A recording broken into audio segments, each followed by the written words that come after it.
Olá pessoal! Bem-vindos ao canal Assim Como Paulo. Hoje, vamos desvendar os mistérios dos primeiros 3 dias da criação, conforme descritos no livro de Gênesis. Vamos fazer uma análise detalhada do texto bíblico, realizar uma exegese profunda e compará-lo com mitos de criação de outras culturas antigas. Prepare-se para uma jornada que vai revelar como essas passagens se conectam com a teologia, a ciência e a história. Fique conosco até o final para uma compreensão completa dessa narrativa fascinante. No primeiro dia da criação, Deus ordena: haja luz, Gênesis 1, versículo 3, e a luz se manifesta, separando-a das trevas. Aqui, a palavra hebraica usada para luz, or, é carregada de significado simbólico e espiritual. A luz é frequentemente associada à presença divina, ao conhecimento e à ordem, contrastando com as trevas, que simbolizam o caos e a ausência de Deus. Essa passagem marca o início do cosmos ordenado e reflete a soberania de Deus sobre todas as coisas. Vale ressaltar que a luz é criada antes mesmo dos corpos celestes, o que indica que esta luz é independente do Sol e da Lua, sendo uma manifestação direta da presença divina. Segundo a tradição judaica, essa luz inicial pode ser interpretada como uma luz espiritual, diferenciada da luz física dos corpos celestes que só são criados no 4º dia. Gênesis 1, 14 a 19. O conceito de luz emergindo das trevas é um tema comum nas mitologias antigas. No Enuma Eli, uma época da criação babilônica, a luz é gerada após a vitória de Marduk sobre Tiamat, representando a ordem estabelecida sobre o caos. Entretanto, enquanto as narrativas babilônicas envolvem conflitos entre divindades, a criação no Gênesis é uma ação pacífica e soberana de um único Deus, que cria através da palavra. Essas comparações revelam não apenas as influências culturais entre os antigos povos do Oriente Próximo, mas também as profundas diferenças teológicas. No Gênesis, a criação da luz não é resultado de um conflito, mas de um ato intencional e harmonioso, reforçando a noção de um Deus único e transcendente. A criação da luz pode ser vista como o início da revelação divina ao mundo. A luz não só ilumina o universo físico, mas também simboliza o conhecimento de Deus, a verdade e a justiça. Este é um tema recorrente em toda a Bíblia, como podemos ver em passagens como João 1, 4 a 5, onde Jesus é descrito como a luz dos homens que brilha nas trevas. Este primeiro ato criativo de Deus estabelece o padrão para todo o resto da criação, que será caracterizada por ordem, bondade e intencionalidade divina. No segundo dia, Deus cria expansão, raquia, separando as águas acima das águas abaixo, criando assim o céu. Gênesis 1, 6 a 8. A palavra raquia é complexa e tem sido interpretada de várias maneiras, muitas vezes como um firmamento sólido ou uma cúpula que sustenta as águas superiores. Este ato de separação reforça a ideia de que Deus está organizando o cosmos, estabelecendo limites e espaços habitáveis. Na cosmologia do Antigo Oriente Próximo, o céu era visto como uma cúpula sólida que mantinha as águas celestiais, uma visão refletida nas descrições bíblicas. Esse conceito é fundamental para entender como os antigos israelitas concebiam o universo e o papel de Deus como Criador. A separação das águas é um tema comum em muitos mitos de criação. No mito babilônico do Enuma Eli, Marduk cria o céu e a terra a partir do corpo da deusa Tiamat, que personifica as águas do caos.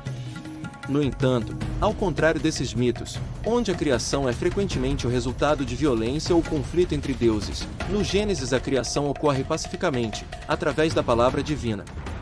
Isso reflete uma visão única da criação, onde um Deus onipotente cria a ordem do cosmos sem resistência.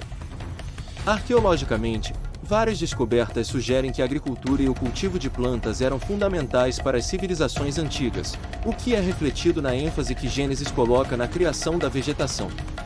Escavações em Jericó e outras antigas cidades cananeias revelam que a domesticação de plantas e o desenvolvimento de técnicas agrícolas foram passos críticos para o surgimento de civilizações avançadas na região do Oriente Próximo. A menção específica a plantas que dão semente a árvores frutíferas no Gênesis pode também refletir a importância dessas plantas na vida cotidiana e na economia dos povos antigos. A narrativa bíblica, ao sublinhar a criação da vegetação antes da criação do homem, sugere um mundo ordenado e preparado para sustentar a vida humana, enfatizando o cuidado providencial de Deus em relação à criação. No terceiro dia, Deus comanda que as águas sob o céu se reúnam em um só lugar, permitindo o surgimento da terra seca, que ele chama de terra, e os mares. Gênesis 1, 9 a 10. Em seguida, ele ordena que a terra produza vegetação, plantas que dão semente e árvores frutíferas que produzem frutos conforme as suas espécies. Gênesis 1, 11 a 13. Este ato é duplamente significativo, pois não apenas organiza os elementos físicos do mundo, mas também inaugura a vida orgânica. A repetição da expressão segundo a sua espécie enfatiza a ordem e a diversidade que Deus traz à criação. A vegetação, como a primeira forma de vida, simboliza a provisão divina e a capacidade da terra de sustentar futuras criações, estabelecendo as bases para a ecologia bíblica. A criação da terra seca e da vegetação no terceiro dia possui paralelos em outras tradições culturais e mitológicas. No Antigo Egito, por exemplo, a criação do mundo também envolvia a separação das águas e o surgimento da terra seca. O deus Atum-Ra, após emergir do caos aquático de Nun, cria a terra, representada pela colina primordial, e, em seguida, a vida vegetal. Essa mitologia reflete um tema comum na antiga literatura de criação, onde a terra surge como uma entidade vital e autossustentável, capaz de gerar vida.